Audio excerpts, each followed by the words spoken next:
A riqueza desempenha um papel fundamental na formação da identidade dos americanos. Os Estados Unidos é o maior símbolo de prosperidade econômica do mundo, com suas cidades cheias de arranha-céus brilhantes. A Wall Street e suas megas empresas são símbolos desse poder econômico. Mas, você já parou para pensar como esse país se tornou tão rico? Não saia daí, que nesse vídeo eu vou te mostrar um elemento fundamental que ajudou os Estados Unidos a ser essa potência econômica que é hoje. Para explicar isso melhor, devemos olhar para a sua geografia, que na minha opinião é parte crucial para o seu desenvolvimento, já que desde os primórdios da sua fundação, a geografia tem sido muito mais um aliado do que adversário. Observe que os Estados Unidos está bem aqui, na parte norte do nosso continente, com o Oceano Atlântico no leste, e o Oceano Pacífico no oeste. Aqui já temos uma vantagem geográfica significativa, já que o país está localizado nas porções temperadas do hemisfério norte. Só que o seu tamanho não é grande o suficiente para alcançar totalmente o Ártico. Em contraponto a isso, a sua parte sul está em uma região essencialmente subtropical. Observe também que a sua localização privilegiada está no mesmo paralelo que o extremo ocidente asiático, e quase na mesma altura da Europa. Essas regiões são duas das zonas econômicas mais importantes do mundo. Climaticamente, o país consiste em uma série de amplas faixas de precipitação de norte a sul, moldadas em grande parte pela topografia plana. Um exemplo disso fica bem aqui, nas planícies bem irrigadas das províncias das pradarias, que alcançam o Canadá e meio oeste americano. Essa zona compreende a mais produtiva e a maior área contígua de terra arável do planeta. Uma outra característica que diferencia o território estadunidense de outros países é sua grande rede pluvial, mas não são os seus 40 mil quilômetros de rios que o diferencia, e sim a sua navegabilidade. A nível de comparação, o Brasil tem aproximadamente 50 mil quilômetros de rios navegáveis. E isso leva a crer que nós estamos em vantagem. Porém, ter rios navegáveis não significa que temos um potencial hidroviário como os Estados Unidos, China ou Europa. O verdadeiro potencial hidroviário vem da conciliação entre demanda e oferta. Observe que nem todos os nossos rios têm sua extensão coincidentes com os principais eixos econômicos, e quando os têm, apresentam-se com trechos em planalto, exigindo-se custosas obras para completar sua navegabilidade. Ainda temos que lidar com os conflitos de interesses entre a produção de energia hidroelétrica, que corresponde a 64% da nossa matriz energética. Esse é o rio Mississippi. Ele nasce bem aqui no Lago Itasca, no estado do Minnesota. O rio desce de norte a sul, passando por grandes cidades como Minneapolis, Saint Paul, Saint Louis, New Orleans. Nesse trajeto ele recebe vários afluentes até desaguar no Golfo do México bem aqui. A bacia do rio Mississippi é a terceira maior bacia hidrográfica do mundo, ficando atrás apenas das bacias do rio Amazonas e do rio Congo. A natureza unificada desse sistema hidroviário potencializou a economia na região.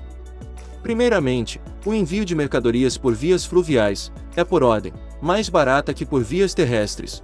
A proporção varia muito, mas se usarmos como base a era do petróleo e a topografia local, o custo do transporte por água é cerca de 10 a 30 vezes mais barato que o transporte terrestre. Esse modal colocou os Estados Unidos em uma posição privilegiada, comparado a países que limitam o escoamento de seus bens por meios terrestres. É por isso que as principais potências econômicas do último meio milênio foram o Japão, Alemanha e França. A falta de meios de escoamento de produção de áreas agrícolas para regiões densamente povoadas geram custos para a economia agrícola. Um exemplo disso fica bem aqui na estepe eurasiana.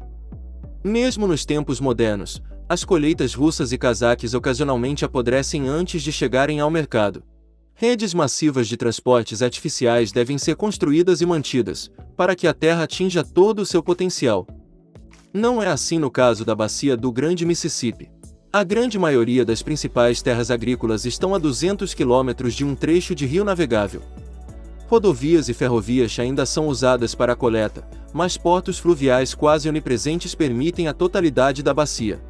Mas essa sacada dos americanos não começou recentemente, já que há relatos de barcos a vapor cortarem essas águas em 1830. Há quase 200 anos atrás. A unidade das redes fluviais facilitam muito a questão da integração política. Todos os povos da bacia fazem parte de um mesmo sistema econômico, garantindo contato constante e interesses em comum. Vale a pena explicar brevemente por que o país se fixa em rios navegáveis, em oposição a linhas costeiras. Primeiramente, os rios navegáveis, por definição, atendem 2 vezes a área terrestre de um litoral, já que os rios têm 2 margens, as costas apenas uma. Em segundo lugar, os rios não estão sujeitos à rigidez das marés, facilitando muito a construção e manutenção da infraestrutura de apoio.